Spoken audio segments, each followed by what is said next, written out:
Hello everyone. Today we're talking about healing the body. Now this is such a huge subject and I'm just going to touch on a few of the things that really resonate to me on this subject. So for me, the first thing when we're talking about healing the body is listening to the body. What is your body saying to you? What is it trying to communicate in whatever's going on? So one of the practices that I have gotten into over my life is asking my body, tuning in every day and saying, what do you need from me today? What one thing can I do for you today? And just breathing into that kind of deeper body wisdom, that inner wisdom, and asking from that space, what do you need? What is it I can do for you? And it may be rest, it may be dance, it may be drink more water, it may be go for a walk, loads of different things. It may be eat celery, but it doesn't have to be complicated. That's the thing. But it's about tuning in, and the more you start to ask your body, what does it need? The more you can start to understand and build a relationship with this beautiful thing that is here to help us and support us. We live in a world where we are taught not to listen to our body. Something goes wrong and we're taught to hand over our power to someone else. What is wrong with me? Oh, this is wrong, take this. So we disconnect, we have this disassociation with the fact that we can listen to our body. Same with food. From a young age with food, we're told what to eat, when to eat, how much to eat. I'm full, no, keep eating.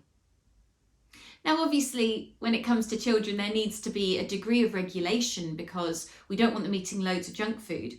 But there is also, and this is very interesting, the thing that if you leave someone to eat of their choice, but you keep offering them other things, that if they eat loads of junk food, they're going to feel sick and they're going to decide to try something different. It may take a while, but there is that theory as well that if you trust and listen to the body and teach children and grown-ups to tune in and say, what do you need? That they will make those right choices. It might be slower, but they'll get there. For me, it's about the education. It's about creating the toolkit so that your body has ways to communicate. So for example, your body may be desperate for magnesium, but how does it know how to communicate that it needs more magnesium? Well, cacao, chocolate, is the most bioavailable source of magnesium, so you might find yourself craving chocolate. Now for me, if I start craving more chocolate, my instant thing goes, maybe I'm a bit low on magnesium, so I'll add some more Epsom salts to my bath, because Epsom salts are magnesium. But obviously, if you're having refined sugar, dairy-laden chocolate, then that's not going to be giving you the magnesium you need. If you're getting the raw cacao, then you will. So it's about creating that toolkit so you can understand and interpret what the body is trying to say to you.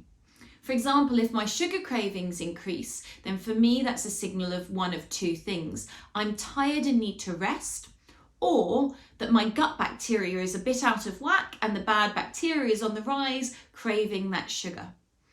So when we can start to understand our body more, then we can start to interpret these messages that the body's giving us. So when we look at healing the body, for me, the first step of that is listening to the body, asking and tuning in to what it needs. And as part of that, maybe expanding your mind with some of the videos on this 15-day challenge so that you can have a base of knowledge for which your intuition, your body wisdom can talk to you. And then we can look at other things. So healing the body, first step is listening. Second step is really, if we want to heal our body, one of the main culprits of causing disease or dis-ease within the body is stress. So how can we reduce that stress in our lives? For me, one of the things I've been doing recently is some artwork. I've been painting and I've been really enjoying painting and creating different things, not for any intention other than to connect to my soul, connect to everything around me and put myself into a healing space. And some, I think, really beautiful things have been coming out of that time of creation. And one of the main things is I feel this, this release of stress, this relaxing into myself, which is so beautiful. So what helps you to reduce stress?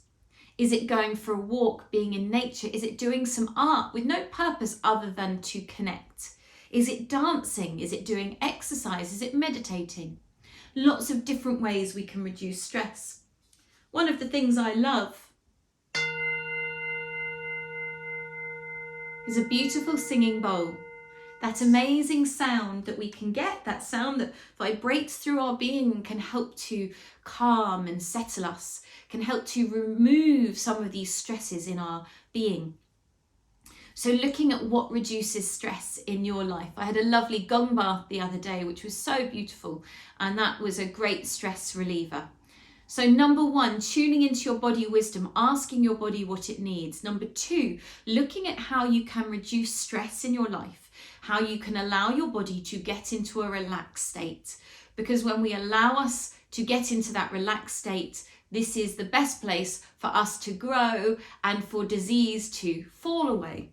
Because a relaxed body, a relaxed mind is creative and healing. So when we're looking at healing our body, this is super imperative.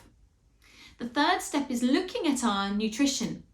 Now, we have talked in previous episodes about nutrition, so I'm just going to touch on a few points here. If we want to heal our body, we need to give our body the right building blocks for which to heal. If we are nutritionally deficient, our body is going to struggle to heal. So making sure we're hydrated, making sure we've got enough vitamin D, making sure we've got enough magnesium in our body, making sure we've got vitamin C and zinc, key components for healing our body, making sure that we have iodine in our body, making sure that we're covering those bases nutritionally, that we've got the fat coming into our body and the protein. One of the great things about All You Need, and why we created it, is to really help tackle nutritional deficiencies, because as a nutritionist I am seeing them more and more. People are struggling because they are nutritionally deficient. So that's why we wanted to create something that would help to alleviate these nutritional deficiencies with your fat, with your magnesium, with your vitamin D, with your vitamin C, with your B12, with your protein, with your super greens. You know, we've got the bases covered. And that's why we created this lovely product, to really help and support the body so that we don't have to be ill, so we don't have to be caught up in this loop of not being able to heal. Healing is so important. So making sure nutritionally we are getting what we need is super important. The next thing when we're looking at healing our body is our mind. Our mind is so powerful. It's such a powerful tool to help us, and it can get locked in patterns of illness and disease and anger and frustration and all of these things. So looking at how can we bring peace to our mind, and we've covered meditation in this as well. Meditation is a great way to still your mind. Breath is another wonderful one to still and focus your mind and help to bring you into that state of balance. Because when we are in a state of balance, everything can flow, our energy can flow, we can flow, life can flow, and we are much easier in that healing process. So looking at how can I still my mind to allow my being to achieve balance. Sleep is another key one. When we sleep, we heal. So looking at how am I sleeping is very, very imperative to our well-being. How are you sleeping? Do you get a good night's sleep? And if not, maybe look at why you might not be. Is it because of your body? Are there aches and pains?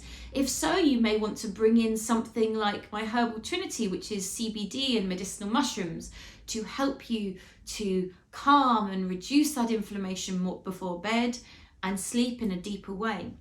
Maybe bringing in turmeric, a golden milk drink before bed, might help you. Is it that your mind is overactive, in which case putting on nice soothing music before bed can help to allow you to sleep? Maybe you don't know why you can't sleep, in which case look at, is the Wi-Fi off in your house? Is your phone on airplane mode? Have you done things to bring harmony into your space? And we talked about space clearing in a previous episode. Bringing in that harmonious space so that you can fall into a deep and restful sleep, because then you can heal. So this is another really important aspect when we look at healing, is sleep. Grounding is another key one. Getting out in nature, grounding, allowing yourself to be connected to the earth. We are like batteries and we have an electromagnetic field, and this has been proven by science. And we charge our electromagnetic field on the earth, not on concrete, it doesn't charge there, not in rubber shoes, but actually feet on the earth. This is like replugging ourselves into our source, and it allows our electromagnetic field to revamp itself, to re-energize itself. And this is what we want. If we want to heal our body, we need to ground and reconnect with the source of life. You know, when I say the source of life, you think about the earth. The earth is where our food comes, it's where our shelter comes from. It's where everything that we need comes from, the earth. And yet we in society are removing ourselves in many ways from that, with lab-made foods, with concrete on the ground, with all these things that disconnect us from the source of life. So taking time every day, if you can, to reconnect is amazing. One of the things that's really beautiful is going outside, putting your feet on the ground first thing in the morning, and maybe just having a drink and going through what you're grateful for. Again, we've covered gratitude in previous episodes, so if you've not seen the previous ones, do have a look, because there's a lot of very interesting content. For me, when I look at healing my body, gratitude is a very big part of it. Being grateful for where I'm at, whether I'm in pain, whether I'm struggling, but being grateful. I grew up with a mother who was in a wheelchair from when I was 8 years old until when she died when I was 21. And seeing that struggle of her with her health, but she stayed so positive throughout so much of it. And that really gave me gratitude.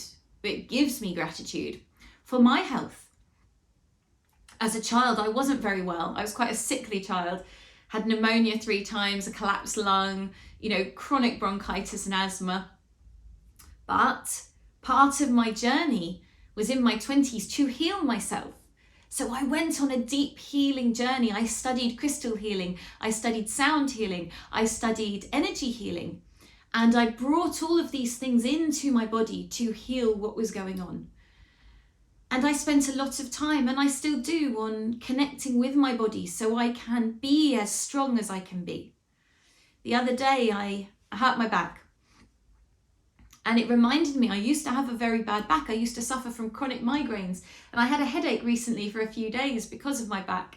And I remembered how I used to feel and how debilitating it was. And I was so grateful that I have health in my body.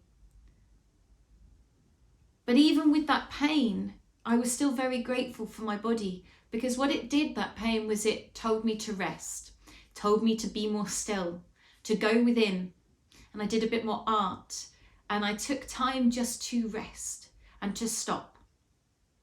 Because when we want to heal our body, if we're constantly on the go, constantly pushing, we can't enter into that deep healing space.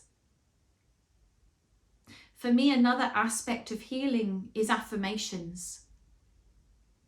Louise Hay wrote a book called You Can Heal Your Life, which is a very powerful book on how all of our physical ailments, things going on, have an emotional root. So when we look at the deeper emotional or spiritual context of what's happening in our body, we can have a deeper understanding of where we're at. And for me, it's been a very profound book that I've used for over 20 years to understand on a deeper level what is happening. So if my ear starts to hurt, I say, what am I not listening to? What am I not hearing around me? The lungs are about grief. So if I have issues with my breath, I look at grief. What am I struggling to process?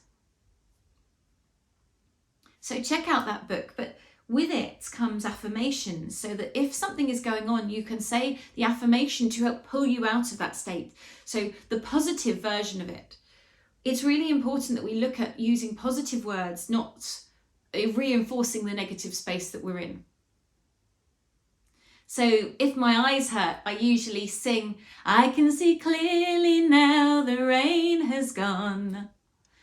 I can see all obstacles in my way.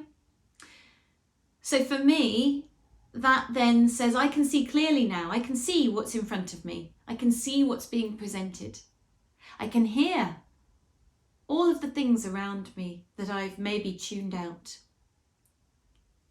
So make it light, make it fun. But ultimately, in the very wise words of Stephen and Renata Ash, in their beautiful album, which is The Medicine Path, it's beautiful. They have a song that goes, trust in life, trust that the way will be clear. Trust in life, trust that the way will be clear. And for me on my healing journey, this is something I sing a lot. Trust in life, trust that the way will be clear. The way is clear now. So then when things come up in my body to heal, I trust the process because I know there's a deeper reason. So I look to that deeper reason. I look to the nutrition, but I also look on the soul level. Because we are more than our physical being. So when we look to heal our body, we have to look to our mind, emotions, and soul. For they are all intrinsically linked with this physical being. Because they are all expressed through this vehicle we are in now. So look to support this vehicle, this beautiful vessel that is allowing you to fulfill your purpose. But look to all the other aspects so you can be a beautiful, integrated whole being. So I hope this has been helpful in healing your body. Lots of love to you all.